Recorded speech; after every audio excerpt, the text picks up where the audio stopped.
Oke, selamat siang. Eh, untuk project akhir, ini kan sudah di-upload di ULS. Sebentar, saya lihat dulu. Nah ini, week 14 terkait dengan, nah, sebentar. Nah, presentasi akhir akan dilaksanakan pada minggu depan, jadi minggu tenang, tanggal 1 Desember 2021, Anda diminta untuk berkumpul di nanti dikasih lagi ya link Zoom-nya, tanggal jam 13.00 Anda diminta untuk mempresentasikan hasil kerja Anda ke dosen masing-masing, jadi nanti ketemu sama saya. Kemudian ini adalah pengumpulan testingnya untuk setiap kelompok, sebentar. Dan kemudian ini adalah template laporan akhirnya. Nah, silakan ini di-download dulu laporan akhirnya, kemudian silakan dipelajari, kemudian kalau ada pertanyaan silakan ditanyakan. Jadi hari Rabu tidak ada kuliah karena digunakan sesinya untuk presentasi minggu depan. Ya, tapi jangan lupa hari Rabu meskipun tidak ada kuliah tetap absen karena ini dihitung pertemuan ke-14B. Nah, tapi pelaksanaannya dilaksanakan pada tanggal 1 Desember. Oke, kurang lebih seperti ini. Silakan dibaca, kemudian kalau ada pertanyaan silakan disampaikan pada sesi ini.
Nah, ini saya ganti tanggal 25 ya. Jadi untuk memastikan bahwa Anda punya kesempatan sampai tanggal 1 Desember untuk melengkapi laporan akhir.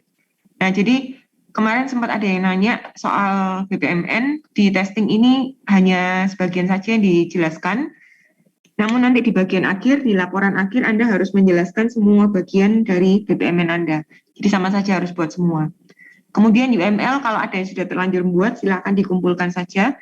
Namun sekali lagi UML hanya nice to know, jadi nanti saya memberikan komentar pun tidak memberikan nilai untuk UML-nya. Jadi saya hanya komentari hasil kerja dari UML-nya saja. Ya, oke silakan kalau ada pertanyaan. Permisi Bu, saya ingin bertanya tentang laporan final SE yang Gantt chart, ya GANTT chart sama network diagram ini. Saya masih agak kebingungan Bu untuk memahaminya. Kalau network diagram itu yang bikin itu loh nak, yang bikin per CPM. Yang halaman berapa ini? Yang halaman 6. Ini ya. Nah ini, kalau network diagram itu per CPM. Jadi yang bikin pentol-pentol itu kemudian berapa hari sampai Anda menentukan critical path-nya berapa, kemudian delay-nya bisa sampai berapa lama. Itu network diagram. Sedangkan kalau Gantt chart itu bentuknya seperti ini. Kalau Gantt chart itu hanya sekedar menunjukkan waktu. Jadi tumpuk menumpuknya itu seperti apa Gantt chart. Nah, seperti ini. Gantt chart ini bisa dibuat pakai paling gampang pakai Excel cuman manual. Kalau enggak ya pakai Microsoft Project ada kok. Jadi tinggal memasukkan tanggal-tanggalnya. Jadi rencana planning berapa hari, research berapa hari, desain berapa hari. Nah, itu nanti di Microsoft Project bisa meng-create-kan Gantt chart-nya. Oh, jadi ini mirip sama tugas yang beberapa minggu yang lalu ya Bu, yang sebelum UTS. Kita kan juga disuruh buat kayak alurnya ini. Oh, tapi kita ini lebih detail kan Bu, dijelaskan berapa harinya gitu. Kan kalau misalnya kita nulis di Microsoft Excel kan hanya tercatat bulannya saja. Apakah kita perlu detailkan seperti jumlah harinya yang pasti atau bagaimana Bu? Iya, kalau Sebaiknya. ini, oh, sorry. Kalau menyusun jadwal itu bisa dua model. Kamu nyebutkan tanggal sekian sampai tanggal sekian, atau kamu Mm-mm. nyebutkan berapa harinya. Itu bebas, terserah kamu. Hmm. Jadi kan ini sudah tidak terikat dengan SE kan, dengan mata kuliah ini. Jadi misal kok saya mau, wes daripada saya ngitung pakai tanggal, saya ngitung berapa hari aja, wes lebih gampang. Nah, ya wes pakai hari aja. Oh, oke Bu. Itu buat menggambarkan Ganjarnya. gancarnya. Nanti Oh per ya, ya. CPM-nya kan juga sama. Iya, CPMS apa kok saya nilai mirip-mirip apa ya sebenarnya yang membedakan begitu Bu. Kan Yang kalau gancar ini kan jadi satu ya Bu. Ya, betul. Kalau Ganjar ini kan lebih apa ya, global ya anggapannya ya. Karena kan ini kegiatannya tidak kelihatan saling tumpuk menumpuk juga seperti planning dan research. Oh, ini berarti bisa jalan bareng nggak kelihatan. Tapi kalau di CPM, di per CPM kan kita bisa kelihatan bahwa oh, ternyata desain itu harus dikerjakan setelah planningnya selesai, atau implementation itu bisa dikerjakan setelah desainnya selesai. Mana yang saling mendahului? Predesesornya kelihatan kalau pada saat kita berbicara tentang per CPM. Sehingga Oh. mana yang jadwalnya Hmm. tight, mana jadwalnya yang tidak boleh sampai terlambat, itu kelihatan di per CPM. Kalau di sini kan nggak kelihatan. Hmm. Oke Bu. Sama lanjut ya Bu pertanyaannya. Ini apa struktur organisasi proyek. Nah ini kan ada banyak ya Bu. Ada project owner, project manager, sistem analis, designer, programmer, dan lain sebagainya. Nah itu kan kelompok kami kan jumlahnya kan hanya 5 orang. Sedangkan ini kan ada banyak posisi. Itu nggak apa-apa kan kalau kita Nggak tulis apa-apa, di double. double-double nanti kan bisa jabatannya. Oh. Kayak gini misalkan ya, dari sistem analis gitu ya, kalau dia sudah Hmm. dalam masuk tahap desainer kan ini sudah nggak ada kerjaan. Ini kan bisa Hmm. dipindah ke programmer misalkan. Nanti pada saat programmer sudah selesai, desainer ini kan juga nganggur. Misalkan jadikan surveyor, itu kan juga bisa. Atau selama masa ini, desainer ini selain dia desain, dia juga menjadi dokumentator misalkan. Itu kan juga bisa. Oke Bu. Sama ini yang terakhir Bu. Sama peran dan tanggung jawab ini contoh kan dituliskan contoh ya ini Bu. Ini kan udah tertulis semua kan Bu. Ini Iya, harus jangan kita ini aja. lah iya kita nggak apa-apa Ini. copas gini. Heeh. Boleh kan Bu dicopos gitu. Soalnya saya mikir wah kalau nulis ulang harus diparafrase supaya tidak plagiat gitu. Ya, enggak apa-apa, pakai ini aja enggak apa-apa. Ambil yang sekiranya kamu cocok. Bu, baik. Itu mungkin dari saya Bu. Terima kasih. Ya, oke. Bu, yang di dokumen kontrol itu saya gimana ya Bu? Masih kurang paham. Yang mana itu? Di halaman 2. Oh, ini gini loh. Kalau di lapangan, misal saya membuat dokumentasi, saya tulis pertama kali, saya buat tanggal sekian, saya buat versi 1. Referensi ini misalkan saya simpan di link mana gitu ya file ini. Nanti misalkan si B melakukan perbaikan, berarti si B nulis lagi di nomor 2-nya. Penulisnya si B versi 1.1. Kalau misalkan sampai yang diubah ini major, jadi sangat banyak, kita ubah versi 2 misalkan. Atau saya tidak mau pakai 1.1, 1, 2, 3, 4, 5, silakan. Pokoknya setiap kali ada perubahan, itu tulisan di sini. Nah, referensi ini misalnya diisi apa ini ya? Misalnya diisi perubahan yang terjadi itu juga bisa ditulis di sini. Ini mungkin keterangan kali ya. Jadi di sini ditulis perubahan yang terjadi itu apa. Nanti tanggal sekian ada perubahan lagi oleh siapa, tulis lagi di sini. Tujuannya untuk apa? Sehingga kita tahu kalau misalkan suatu saat nanti terjadi kekacauan di dalam dokumennya, kita bisa telusuri kembali. Oh, ternyata tuh kacaunya mulai di sini loh. Berarti salahnya yang nulis ini gitu loh. Ya bukan mau salah-salahan sih, tapi kita tahu bahwa oh berarti mulai errornya tuh mulai di sini. Berarti kita melakukan perbaikan di versi sebelumnya. Ya wes diambil yang versi ini, misalkan gitu loh. Jadi kalau kita kerja bareng itu kan nggak bisa ngandalkan kita mau apa kita langsung kerjakan untuk apa ya on the spot gitu kan, karena kita kerja bareng-bareng ya hal-hal seperti ini nih lognya harus jelas. Nah, maka dari itu perlu dicatat. Tapi kalau misalkan Anda sekali buat langsung jadi dan langsung disetujui semua pihak, ya sudah wis isian satu versi aja. Oh. Yang di bawah itu yang tantangan yang project manager apa gimana Bu? Yang apa, sorry? Yang di tangan di bawah Bu, yang mengetahui. Ya, biasanya yang paling tinggi. Diasumsikan bahwa yang paling tinggi ini kan nggak ikut bikin toh harusnya toh. Jadi dia cuma baca laporannya orang-orang. Baik Bu, makasih Bu. Oke.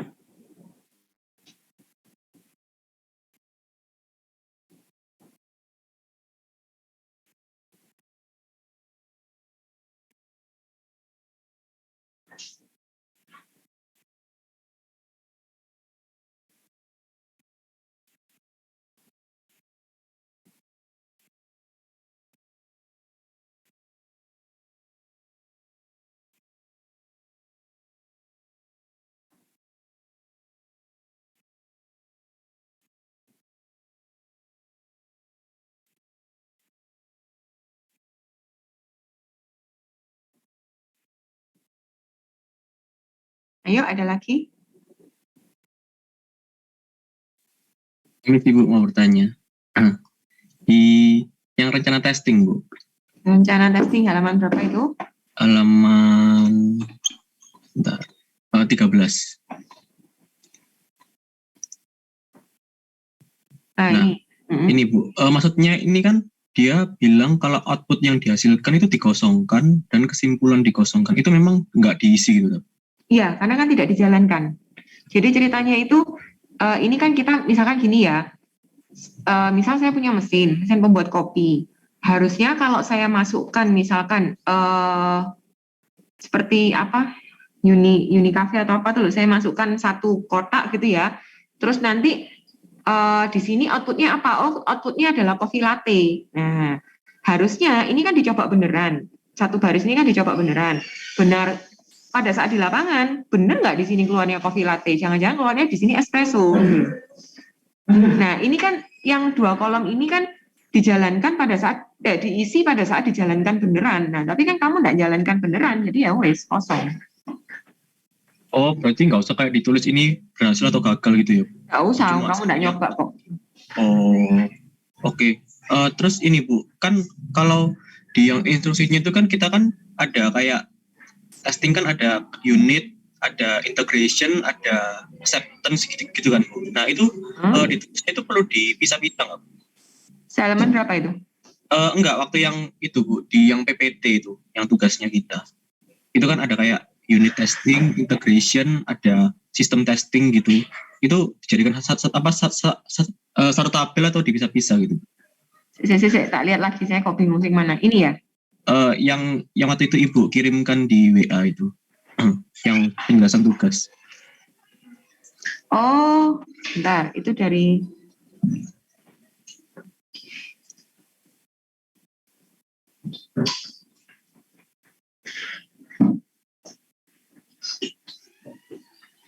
jadikan satu aja. Oh, Ini kan jadi nggak usah. satu tabel isinya tuh beberapa unit testing gitu. Oh, Nomor 3 ini toh? iya, nomor 3 Bu. Ya. Contoh integration test itu misalnya saya membuat sekarang ini sudah ada sistem di perusahaan gitu ya. Kemudian sekarang saya ini disuruh nambah untuk nyekian dokumen, jadi bisa langsung masuk ke database misalkan seperti itu. Nah, itu kan berarti ada integration test. Karena kan kita menggabungkan dengan sistem yang sudah ada. Nah, tapi kalau punyamu kan tidak ada ya, wis nggak usah. Oh, berarti cuma unit aja ya Bu? Unit aja, unit test. Oke. Atau sistem tes. Sistem tes itu secara keseluruhan. Tapi ya punyamu unit test sama sistem tes mestinya sama, karena sudah satu sistem kan? Oke. Oke Bu, iya. Terima kasih Bu. Iya.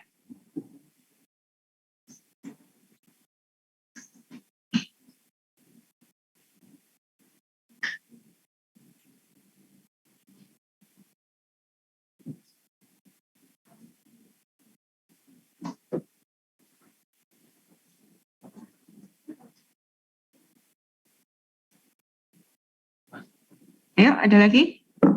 Ya, karena Aaron sudah datang, mari kita akhiri kelasnya. Loh, kok gitu, Bu? Ayo, yang di sini juga ada pertanyaan untuk proyek akhir.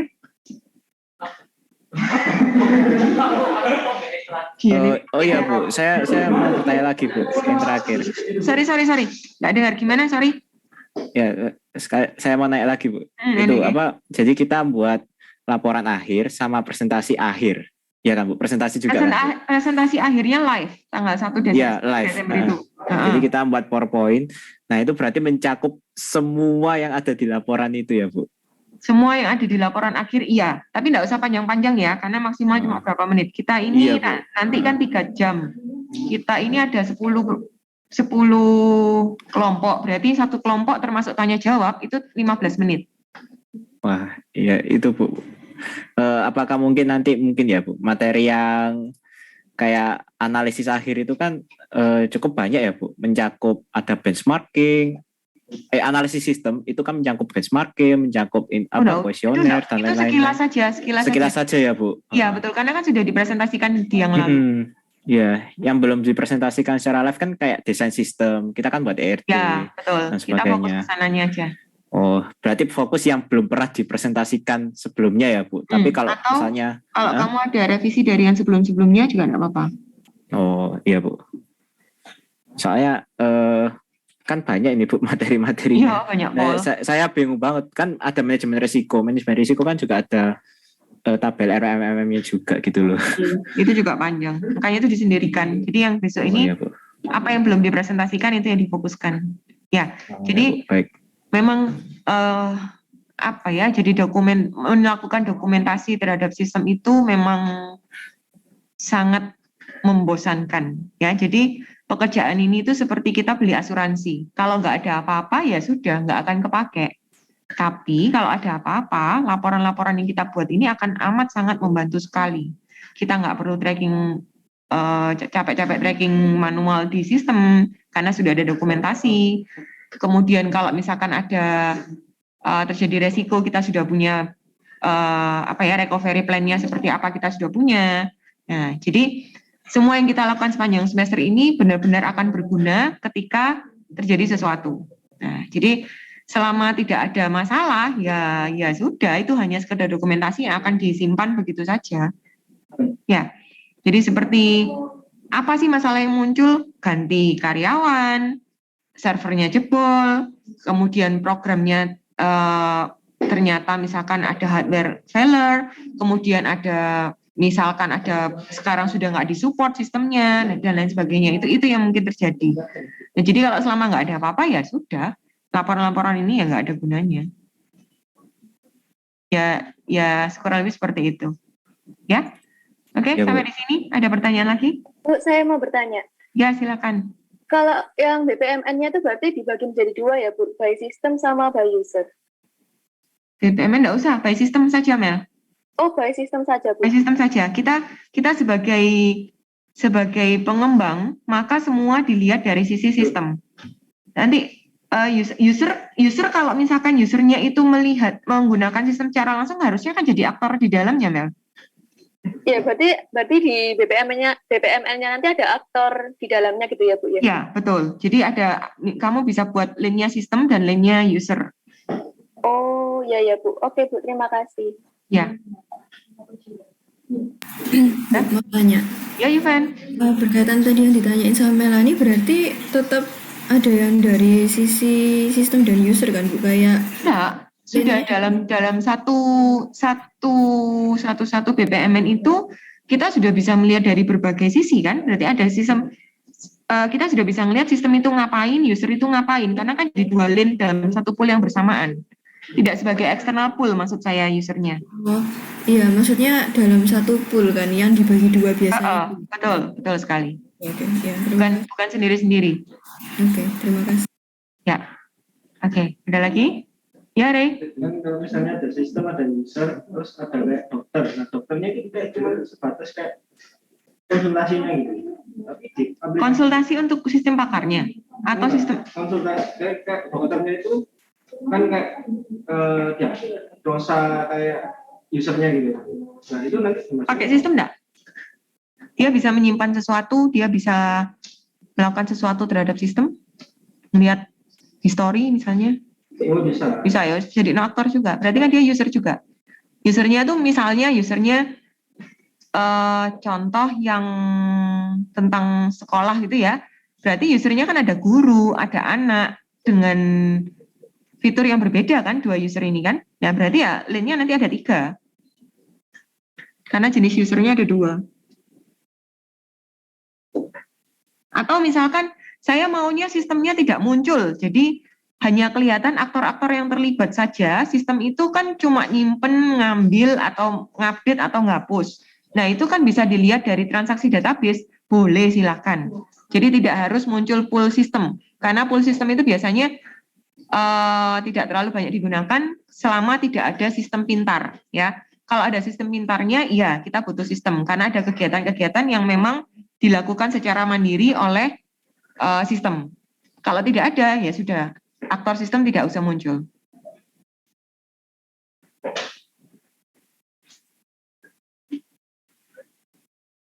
Oke, ayo ada lagi?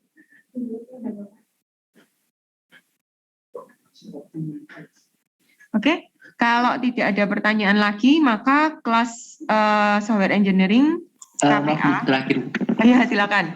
Yang di desain UI jadinya di laporan kan ini tulisannya ada 1 menu home, 1 master, sama semua form transaksi, Bu. Halaman berapa ini? Halaman 12. Bentar.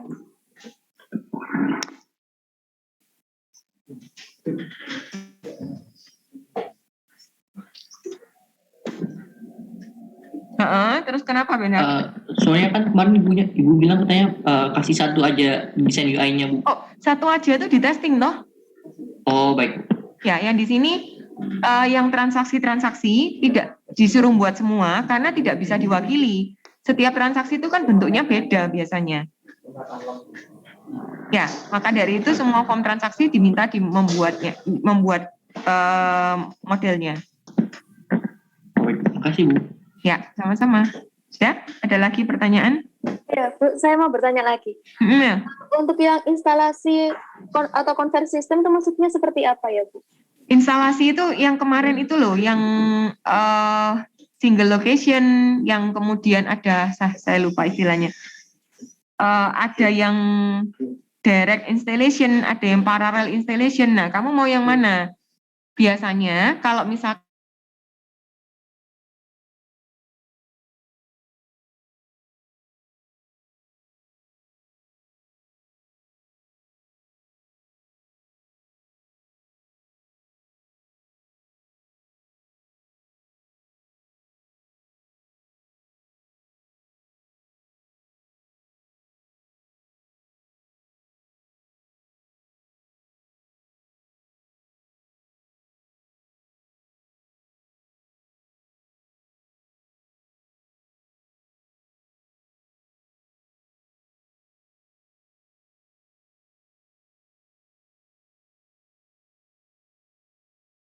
putus.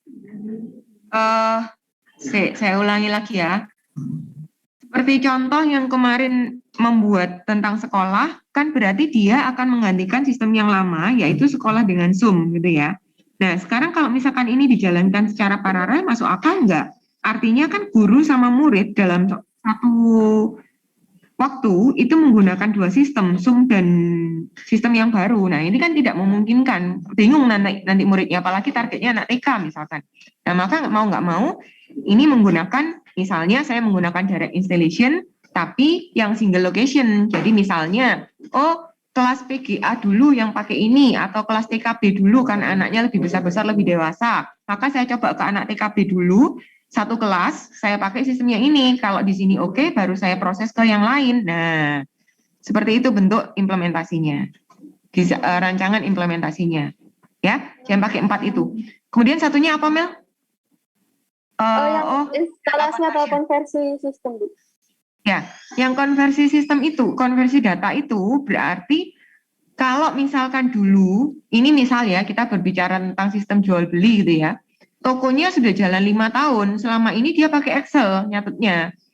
Itu pun nggak detail. Nah, kemudian sekarang saya mau membuat sistem yang mencatat jual belinya. Nah, data yang 5 tahun yang terakhir yang sebelum saya menggunakan sistem ini mau diapakan? Mau diinputkan satu-satu ke sistem atau biarkan sudah cut off, ini sudah tidak dianggap tidak ada, jadi sistem akan berjalan seakan-akan ini sistem yang baru atau bagaimana? Nah, itu adalah konversi data. Tapi kalau misalkan kamu sebelumnya belum pernah ada sistem, ya berarti kita nggak perlu melakukan konversi data.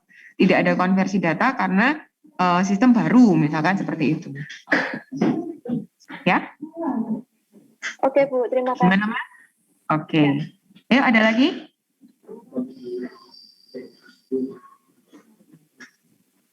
Oke. Kalau misalkan nanti ada pertanyaan lagi terkait laporan, misalkan, oh saya baru baca, baru sadar ada pertanyaan, silakan tanya di WhatsApp group, ya. Kemudian untuk kelas Software Engineering KPA, saya akhiri sampai di sini. Untuk hari Rabu tidak ada kuliah karena slotnya digunakan untuk presentasi minggu depan, ya. Saya minta tolong dikerjakan dengan serius karena ini 5 SKS ya, jadi eman-eman kalau sampai nilainya jelek. Jadi saya harap bisa lulus semua dengan nilai yang memuaskan, gitu ya. Saya secara pribadi saya minta maaf kalau selama 1 semester ini ada tutur kata atau sikap yang kurang baik. Dan saya juga mengucapkan terima kasih untuk kerja keras teman-teman semua.